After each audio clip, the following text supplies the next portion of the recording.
2021 সালের প্রশ্ন এটি। বাংলা অনার্সের 6 সেমিস্টারের কোর্স টাইটেল সীমান্ত বাংলার লোকসাহিত্য। 1 মার্কের যে 10টি প্রশ্ন থাকে তার উত্তর দেখে নাও। কতে রয়েছে, 1-এর কতে রয়েছে প্রশ্ন, ঝুমুরের সংজ্ঞা লেখো।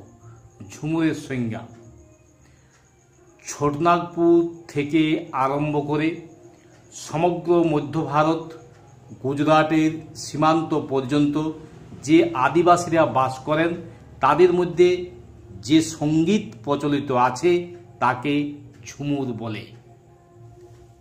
খতে রয়েছে দেখো, জ্যৈষ্ঠ মাসে আম মিষ্ট, তেমনি কবি রামকৃষ্ণ। রামকৃষ্ণর প্রকৃত নাম লেখো। রামকৃষ্ণর প্রকৃত নাম রামকৃষ্ণ গাঙ্গুলি। রামকৃষ্ণর প্রকৃত নাম রামকৃষ্ণ গাঙ্গুলি। পরের প্রশ্ন, পশ্চিমবঙ্গ সরকারের লালন পুরস্কার প্রাপ্ত একজন ঝুমুর শিল্পীর নাম লেখো। লালন পুরস্কার প্রাপ্ত একজন ঝুমুর শিল্পীর নাম শলাবত মাহাতো। শলাবত মাহাতো। পরের প্রশ্ন, ভাদু পরব কোন মাসে অনুষ্ঠিত হয়? ভাদ্র মাসে ভাদু পরব অনুষ্ঠিত হয়। ভাদু গানের 2টি বৈশিষ্ট্য লেখো। ভাদু গান মেয়েদের আনন্দ, সুখ, দুঃখ, বেদনা, হতাশার গান, একটা বৈশিষ্ট্য হলো। আরেকটি বৈশিষ্ট্য হচ্ছে দৈবী বা দেবী ভাবমূলক গান। দেবী ভাবমূলক গান। পরের প্রশ্ন, কোন দিন টুসু বোধন বা স্থাপন করা হয়? পৌষের প্রথম দিন। পৌষের প্রথম দিন। পরের প্রশ্ন, টুসুর জাগরণ অনুষ্ঠানে কোন কোন লোকাচার পালন করা হয়? টুসুর জাগরণ অনুষ্ঠানে কোন কোন লোকাচার পালন করা হয়?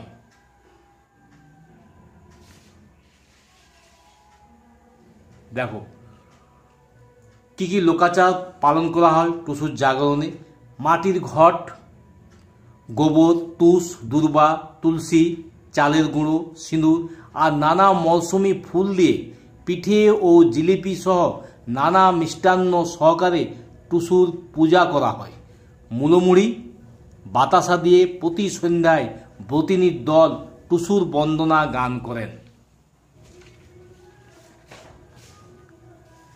পরের প্রশ্ন,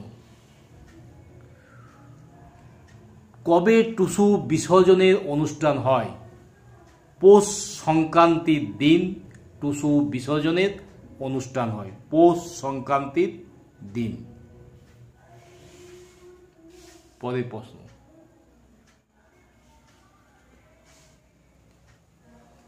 পুরুলিয়ার ছৌ নৃত্যের 2জন বিখ্যাত শিল্পীর নাম লেখো। গম্ভীর সিং মুড়া, নেপাল মাহাতো।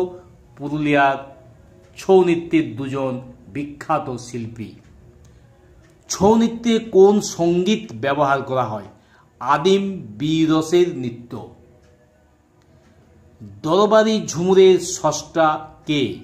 রামকৃষ্ণ গাঙ্গুলি। ছৌ নৃত্য ছাড়া পুরুলিয়ার আরও 2টি জনপ্রিয় লোকনৃত্যের নাম লেখো। ছৌ নৃত্য ছাড়া আরও 2টি জনপ্রিয় লোকনৃত্য, নাটুয়া নাচ, নাচনি নাচ। নাটুয়া নাচ, নাচনি নাচ। টুসুর চৌড়ল কি? বাঁশ বা কাঠের তৈরি রঙিন কাগজে সজ্জিত একটি চৌড়ল। লোক প্রচলিত কোথায় ভাদু পূজার সূত্রপাত কোথায় হয়? ভাদু পূজার সূত্রপাত পুরুলিয়ার কাশীপুরে হয়। লোক প্রচলিত কোথায় ভাদু পূজার সূত্রপাত হয়? পুরুলিয়ার কাশীপুরে। 1 মার্কের প্রশ্নের উত্তরগুলো হয়ে গেল। এবার 2 মার্কের প্রশ্নের উত্তরগুলো দেখে নাও। 2 ক, রসিক কাদের বলা হয়? নাচনি নাচের দলের প্রধান পুরুষকে বলা হয় রসিক। নাচনি নাচের দলের প্রধান পুরুষকে বলা হয় রসিক। ঝুমুর গানে কোন কোন বাদ্যযন্ত্র ব্যবহৃত হয়? ধামসা, মাদল, ঢোল। টুসু ও তসলি ব্রতের মধ্যে সম্পর্ক নিরূপণ করো।